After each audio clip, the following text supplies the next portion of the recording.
साथ रहता था। शाम अपने गांव में खेती करता था। उसकी पत्नी उसके काम में हाथ बटा दिया करती थी। उसका बेटा ओम बड़ा बनकर बड़ा अफसर बनना चाहता था, इसलिए वो बहुत सारी मेहनत किया करता था। वो हर रोज खूब पढ़ाई करता था और स्कूल में भी अव्वल आता था। अरे बेटे, कितना वो स्टडी करते रहते हो। चलो अपने खेतों में छुट्टी के दिन काम करने जाते हैं। अरे नहीं पिताजी, मैं मेरा स्टडी ही करूंगा।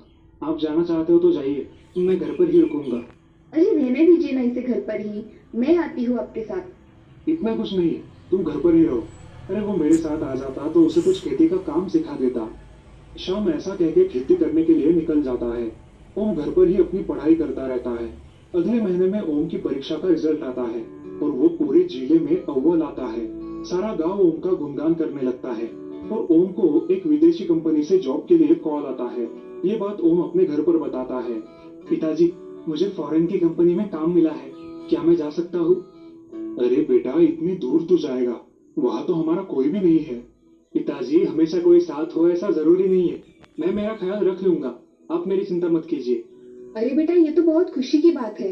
मगर हमने आज तक तुझे कभी अकेला नहीं छोड़ा है ना, इसीलिए दिल बैठा जा रहा है। अरे माँ, मैं मेरा ख्याल रख सकता हूँ। बेटा, अगर तुमने मन में तय कर ही लिया है तो ठीक है, तुम जाओ, मगर हर रोज हमें फोन कर देना। हाँ पिताजी, करूंगा ना, वो क्या बताने की बात है। ओम फॉरेन निकल जाता है और वहां जाते ही अपने माँ बाप को फोन करता है। पिताजी, मैं ओम बोल रहा हूँ, यहाँ पहुंच गया हूँ, सब ठीक है। पहुंच गए बेटा, अपना ख्याल रखना। हाँ पिताजी, आप भी अपना ख्याल रखना। राधा और श्याम अपने खेत में काम करके अपना वक्त बिताते थे। ऐसे ही बहुत दिन बीत जाते हैं। उनके गांव में अब चोरियों के किस्से हर रोज सुनाई देने लगे थे। हर रोज किसी न किसी के घर में चोरी हुआ करती थी। श्याम और राधा भी बहुत डर गए थे। गांव के लोगों को पता नहीं चल रहा था कि चोरिया कौन कर रहा है। मगर एक दिन गांव की बूढ़ी औरत ने कुछ डाकुओं को गांव में आकर चोरी करते हुए देख लिया। तब सारे गांव वाले बहुत डर गए थे। रात के समय कोई भी बाहर नहीं निकलता था। ऐसे ही एक दिन सरपंच और गांव के लोग एक जगह जमा होकर बात कर रहे थे। अरे भाइयों, हमारे गांव में हर रोज चोरियां हो रही है, इसका क्या करें? पुलिस को जाकर कंप्लेंट करें क्या?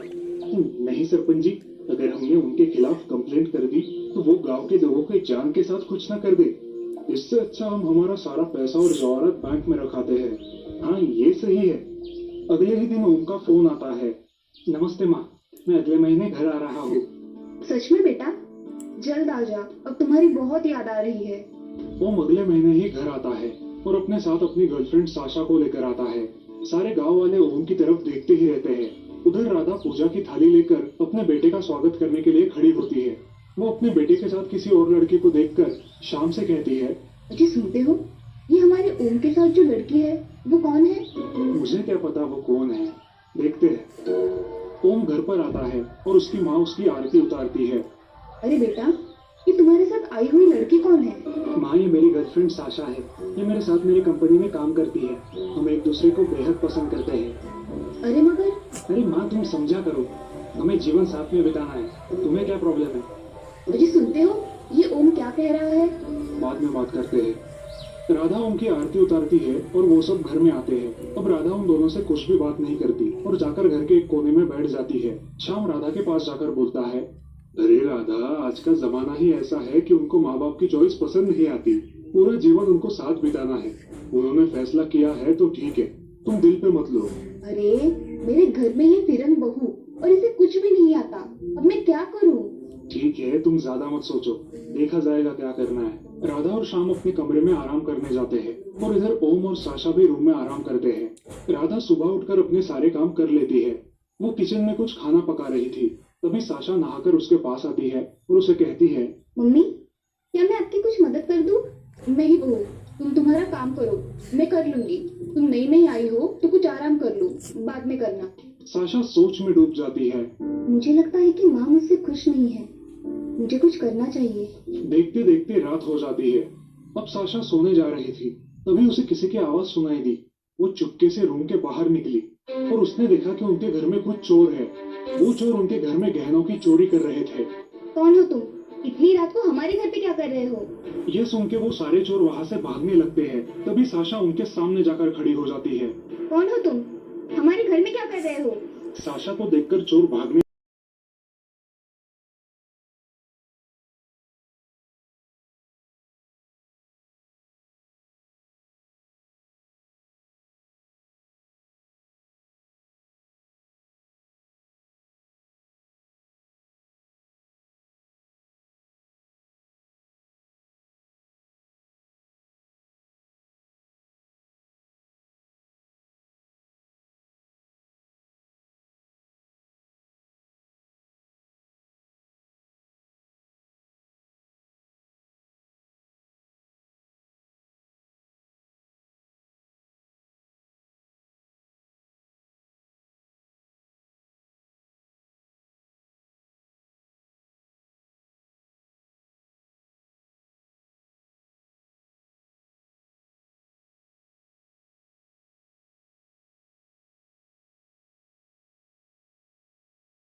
हम चलकर बाहर फिल्म देखेंगे, फिर खाना खाएंगे और रात को वापस आएंगे।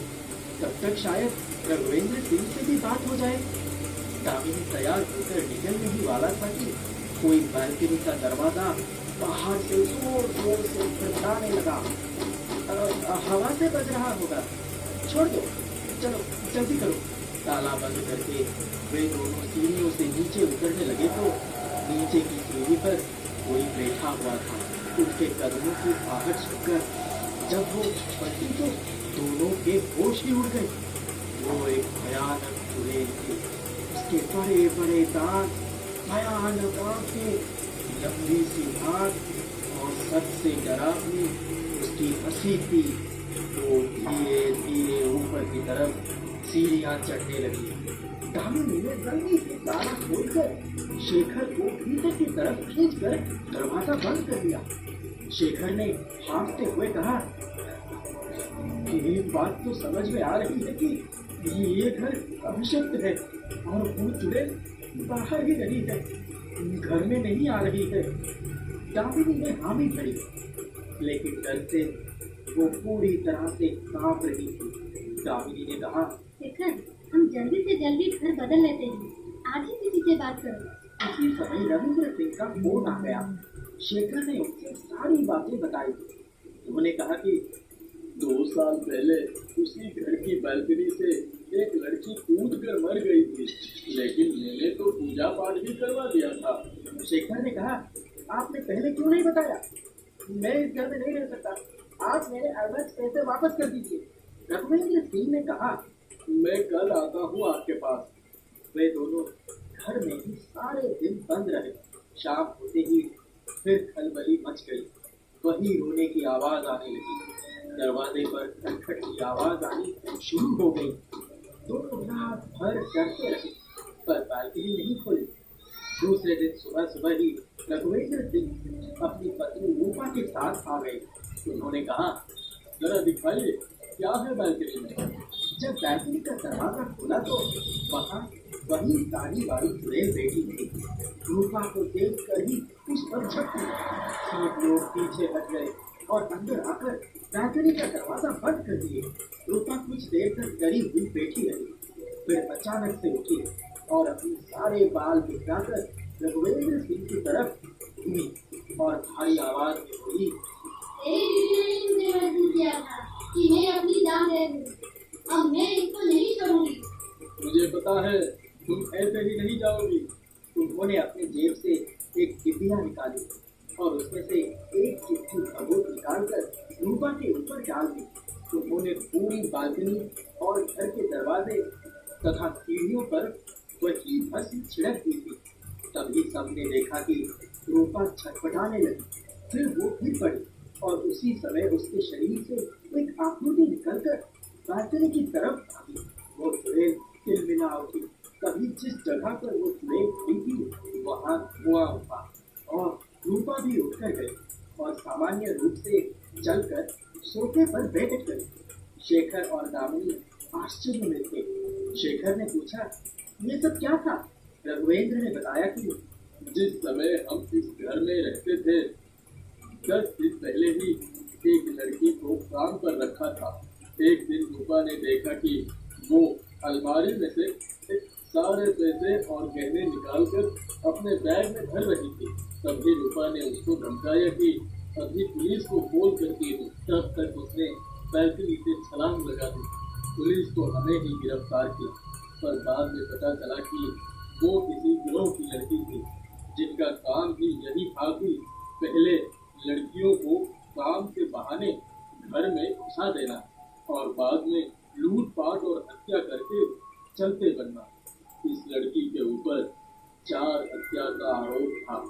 तब हमें छोड़ दिया गया। शेखर ने कहा, और वो भभूत? रविंद्र ने कहा, जब आपने फोन किया तो मैं समझ गया कि कुछ गड़बड़ है। मैं एक बाबा के पास गया था और उनसे ही भभूत लेकर आया था। अब आप लोग आराम से रहिए, अब वो कभी नहीं आएगी।